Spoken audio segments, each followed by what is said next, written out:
Hey, what's up gamers? Welcome back to my channel. Today we're diving into the games that stole my time, my sleep, my sanity, but honestly, I'd do it all over again in a heartbeat. You know those games where you tell yourself, well, just one more mission, and the next thing you know, it's 3 a.m. and the birds are chirping outside. Yeah, those ones. Of course, this is my list, but I'd love to hear what games took over your life back in the day. Tell me in the comments below. Let's just get it out of the way. The Witcher 3 is the kind of game that grabs your hand, pulls you into its world, and doesn't let you go for hundreds of hours. I still remember the day I got it. I was doing an internship at that time, coming home every evening just absolutely wrecked, but man, the second I booted up that game and heard that haunting main menu music, I was gone. I played every single night, sometimes until 3 a.m. in the morning, and the next day I'd showed up to work like a zombie, but no regrets. The world of The Witcher 3 is massive, sure, but it's not about the size. It's dense, every village has a story, every side quest feels like its own mini RPG, and Geralt, one of the best written protagonists in gaming. Hands down. Even after clocking more than 150 hours, I still haven't seen everything. There are side quests I skipped, paths I didn't take, choices I want to replay differently. And guess what? I still go back to this game sometimes and lose whole evenings exploring Toussaint or hunting monsters across the continent. This game is pure magic.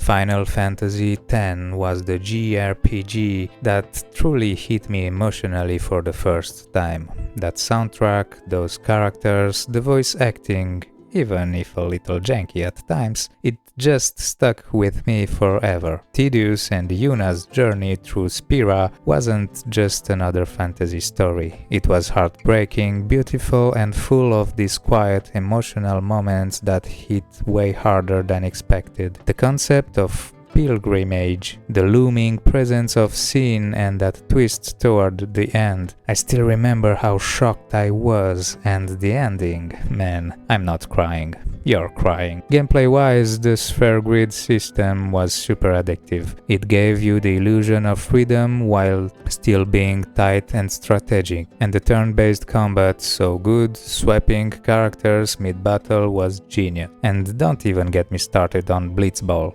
I hated it at first, then suddenly I was deep into managing a team and playing tournaments like my life depended on it. Final Fantasy X was my gateway drug into deep, character-driven JRPGs, and it still holds up today. That remaster, yup, played it again like I was 12 years old all over. This one is probably the most emotional pick for me on the whole list. Mafia. It's not just a game I played, it's a story that's engraved in my memory. I first played it as a kid and instantly fell in love with the atmosphere. The 1930s setting, the period-accurate cars and the music, the narrative structure that felt like a full-blown mob movie. It just hit differently at that time. Tommy Angelo's story was so powerful. A humble cab driver caught up in the world of organized crime, slowly rising in the ranks, only to question everything he's become. It's a tragic story. Man, I've finished the game more than 8 times over the years. Every single time that final cutscene hit me the same. The gameplay back then was rough around the edges, those car chases were intense and yeah, not always fair, but it didn't matter. The game pulled me into its world so deeply that I was willing to put up with everything. And when the definitive edition remake dropped in 2020, oh man, talk about nostalgia hitting like a truck. The graphics, the voice acting, everything was so respectful of the original. It was like reliving my childhood with HD glasses on. If I could erase my memory and replay Mafia again for the first time, I would do it in a heartbeat.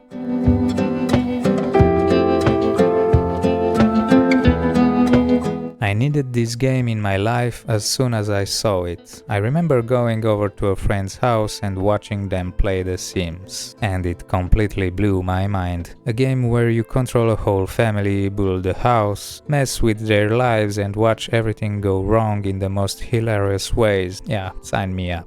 When my parents finally got it for me, bro, that was the end of my free time. I spent hours designing homes, putting in hot tubs, removing ladders from pools, yeah, you know the deal, and creating weird households just to see what would happen. It was the first time I experienced true sandbox freedom. There were no quests, no missions, just you, your creativity, and your Sims doing ridiculous things. It became this obsessive cycle of just 10 more minutes that would spiral into 3-hour building session. And the music, that build mode track still plays in my head every time I pick up furniture from IKEA.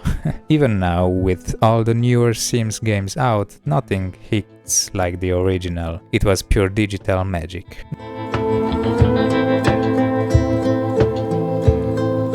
Now, if you were around in the early 2000s and had even a slightly decent PC, you probably lost a good chunk of your life to Diablo II. And if you didn't, congrats, your social life survived. This game was straight up addiction in CD-ROM form. Click, click, click, loot, kill, level up, repeat. I fell deep into the grind, like hours melted away in that dark gothic world of Tristram and beyond. The loot system was insane, the skill trees were deep, the classes were so fun. I was a necromancer main back in the day, rising skeletons like some dark overlord of the underworld. And then there were those legendary rune worlds and the gear grind. Man, people build spreadsheets to track their drops. And the multiplayer, battling in open games, trading items in sketchy chat rooms, and the constant fear that someone would PK you mid-run.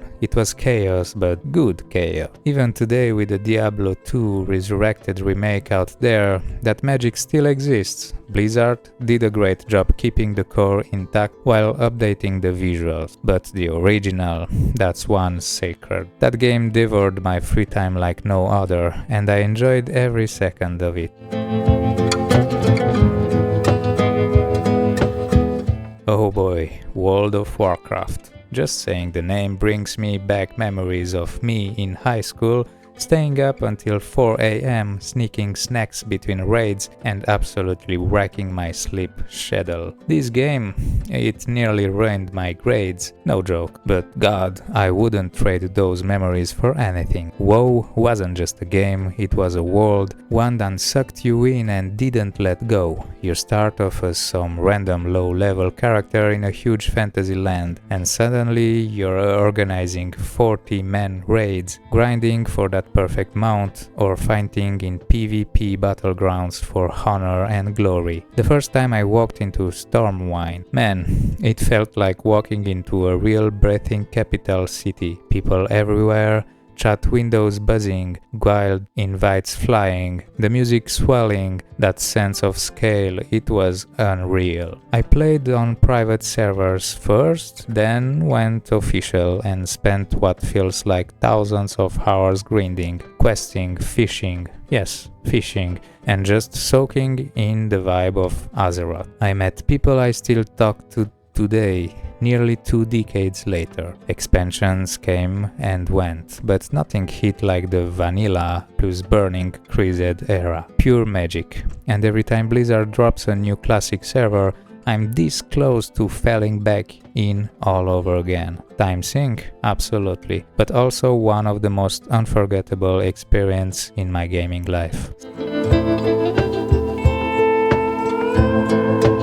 Skyrim, the cold winds of the north, the echo of dragon roars in the distance, the haunting notes of the main theme. This game was a full-blown obsession. I remember the first time I stepped out of Helgen, still reeling from the dragon attack. That feeling of freedom, it was like nothing else. You could go anywhere, do anything. Want to join a band of assassins? Go for it. Prefer to be a mage who lives in a cozy cabin and brews potions all day? totally viable. Or maybe you're just here to hunt bears and collect cabbages. Welcome to Skyrim. The sheer amount of time I poured into this game is criminal. Hundreds of hours across multiple characters. And somehow I still haven't done everything the game has to offer. There's always a new dungeon, a forgotten quest line, or a random encounter that blows your mind. The world is so immersive, so dense, that you can spend hours just wandering, following a trail of ruins, reading books, listening to NPCs argue in taverns. The modding community only made it worse, or better,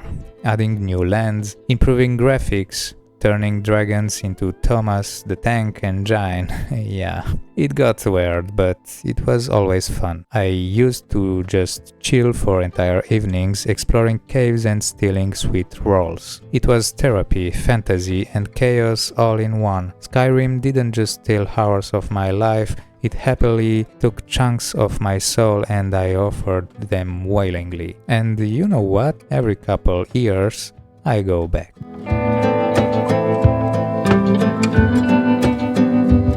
The GOAT of open-world chaos, ladies and gentlemen, Grand Theft Auto San Andreas wasn't just a game, it was a damn lifestyle back in the day. Your CG, fresh off a return to Los Santos after your mom's been killed. It's a gritty, wild, often hilarious, sometimes emotional ride through gang warfare, corrupt cops, casinos in the desert, jetpacks, government conspiracy, and yes, you can get fat from eating too much clocking bell. San Andreas was massive for its time. You had 3 cities to explore, planes to fly, bicycle to ride, territory to defend, and skills to level up like an RPG. You could date girls, rob houses, gamble in Vegas. It was overwhelming in the best way possible. And the soundtrack, oh come on, Key DST, Radio Los Santos, Master Sounds, absolute classic. I don't know how many hours I spent just cruising around with cheat codes turned on, causing mayhem, but even when I played legit, I still find myself hooked. Whether it was flying to Area 69 or climbing Mount Chiliad at sunset, this game owned my teenage years.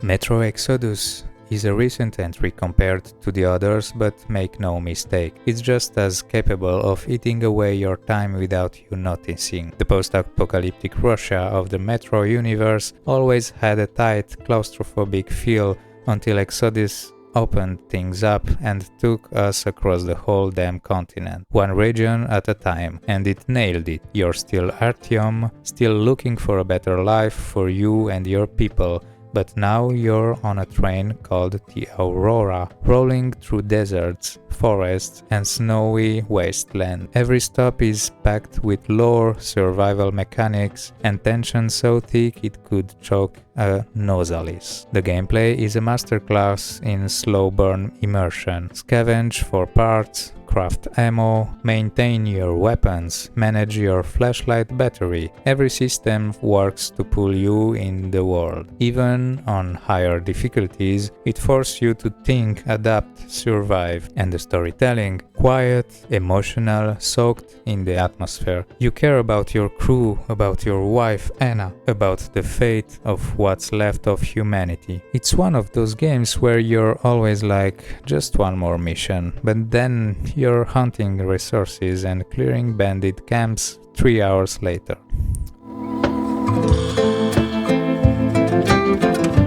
Alright, this one is special, weird, polarizing, but I'm telling you that Stranding is like a black hole for your free time. At first glance, it looks boring, delivering packages in a barren post-apocalyptic world. That's it, no thanks, right? But then it clicks, you fall into the loop, you start planning your routes, building infrastructures, upgrading your gear, you watch the terrain, you balance your cargo, you connect people, and then the game's whole vibe, the quiet, the music, the loneliness, it all starts working on you. Before you know it, you're 70 hours in, still hiking through those hauntingly beautiful landscapes, with low roar playing in your ears, building roads that you hope other players will use. It's meditative and strangely emotional. The story is wild, full Kojima-style insanity, but the themes, connection, isolation, rebuilding, they hit deep, especially after everything the world's gone through. This game stole so many hours from me, and the weird part, I loved every minute of it. So yeah, these are the games that stole days, weeks, months of my life. And honestly, I don't regret a second of it.